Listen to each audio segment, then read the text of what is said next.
ជំរាបសួរបងប្អូនទាំងអស់គ្នាថ្ងៃនេះខ្ញុំសូមបង្ហាញបងប្អូនអំពីរបៀបធ្វើក្តាមអាំងម្ហូបនេះមានរសជាតិឆ្ងាញ់ហើយស្រួលធ្វើទៀតផងក្រៅពីក្តាមសមុទ្រយើងក៏អាចប្រើបង្គាមឹកឬក៏ក្តាមស្រែក៏បានដែរដូច្នេះឥឡូវនេះសូមអញ្ជើញតាមដានអំពីវិធីធ្វើទាំងអស់គ្នា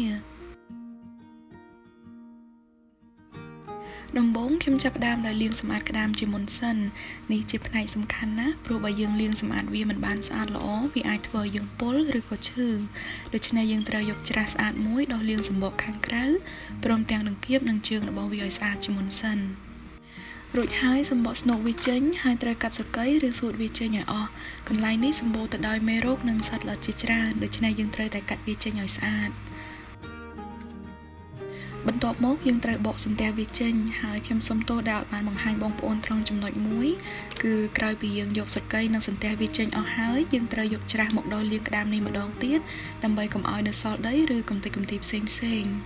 បន្ទាប់មកយើងត្រូវយកស្នូកក្តាមមកកៀរខ្លាញ់ចេញប៉ុន្តែសូមបងប្អូនប្រយ័ត្ននៅត្រង់កន្លែងដែលខ្ញុំចង្អុលអំបាញ់មិញមានក្រពះហើយនឹងថង់លាមករបស់វាបើយើងយកដោយទាំងកន្លែងហ្នឹងឬធ្វើឲ្យវាបែកម្ហូបរបស់យើងនឹងមានក្លិនសង្ហាមហើយអាចធ្វើឲ្យយើងពុលផងដែរដូច្នេះនៅត្រង់កន្លែងនេះដែលខ្ញុំបង្ហាញម្ដងទៀតសូមបងប្អូនកុំយកវាឲ្យសោះឥឡូវនេះយើងត្រូវធ្វើគ្រឿងសម្រាប់លាបនៅលើក្តាមដោយបុកម្ទេសនិងខ្ទឹមសមួយកំពឹសចូលគ្នាឲ្យម៉ដ្ឋ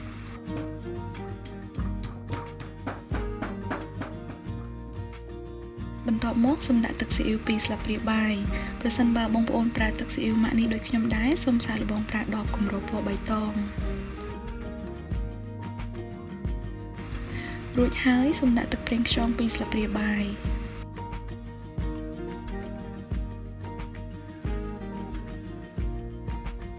បន្ទាប់មកត្រូវដាក់ទឹកម្ទេស2ស្លាបព្រាបាយស្ករកន្លះស្លាបព្រាបាយលើសបន្តិចម្សៅខ្ទឹមស1ស្លាបព្រាកាហ្វេម្សៅម្ទេស1ស្លាបព្រាកាហ្វេដែរដើម្បីឲ្យវាឡើងពណ៌ក្រហមស្អាតរួចត្រូវដាក់ស្លឹកខ្ទឹមតិចតួចតាមដែលបងប្អូនចូលចិត្តនិងប្រេងឆា2ស្លាបព្រាបាយហើយកូរវាចូលគ្នាឲ្យសព្វសម្រាប់ម្សៅខ្ទឹមសនិងម្សៅម្ទេសប្រសិនបើបងប្អូនអត់មានមិនចាំបាច់ដាក់ក៏បានដែរដោយសារយើងបានប្រើម្ទេសស្រស់ហើយនិងខ្ទឹមសស្រស់រួចហើយចុងក្រោយសូមដាក់ទឹក5ស្លាបព្រាបាយហើយកូរវាចូលគ្នាម្ដងទៀតរួចត្រូវដួសគ្រឿងនេះចេញពីស្លាបព្រាបាយទុកមួយឡែកសិន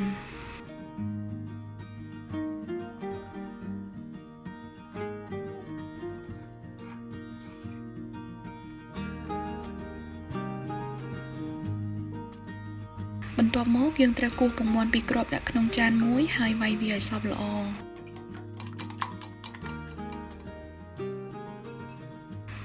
រួចហើយត្រូវដាក់ខ្លាញ់ក្តាមនិងគ្រឿង2ស្លាបព្រាបាយដែលយើងបានដួសទុកអំបាញ់មិញចូលទាំងអស់ហើយកូរវាចូលគ្នាឲ្យសព្វ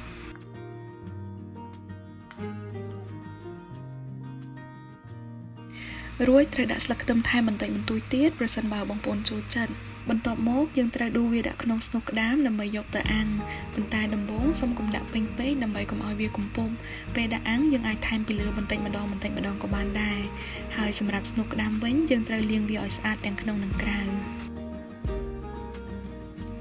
ឥឡូវនេះយើងអាចយកក្តាមទៅអាំងបានបងប្អូនអាចអាំងវានៅលើចង្ក្រានធ្យូងចង្ក្រានអគ្គិសនីម៉ាស៊ីន air fryer និង oven ក៏បានដែរ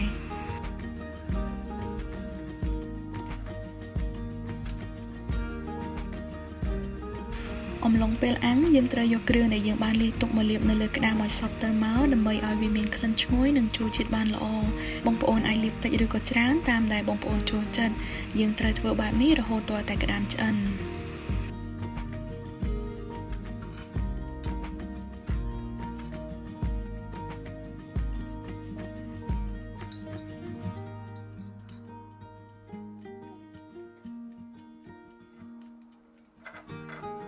ឥឡូវនេះយើងត្រូវអាំងខ្លាញ់ក្តាមវិញម្ដងដោយបងប្អូនឃើញនៅក្នុងស្នូកក្តាមនីមួយៗមានគ្រឿងពងមាន់ហើយនិងខ្លាញ់ក្តាមនោះតែពាក់កណ្ដាលប៉ុណ្ណោះដូច្នេះនៅពេលដែលមុខខាងលើចាប់ផ្ដើមឆ្អិនយើងអាចដួសគ្រឿងពងមាន់និងខ្លាញ់ក្តាមដែលនៅសល់ដាក់ពីលើថែមទៀតរហូតទាល់តែអស់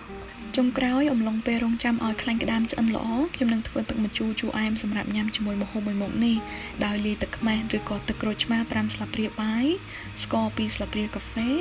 អំបិល1ចឹបនិងម្ទេសខ្ទឹមសតាមចំណូលចិត្តរួចលាយវាចូលគ្នាឲ្យសព្វ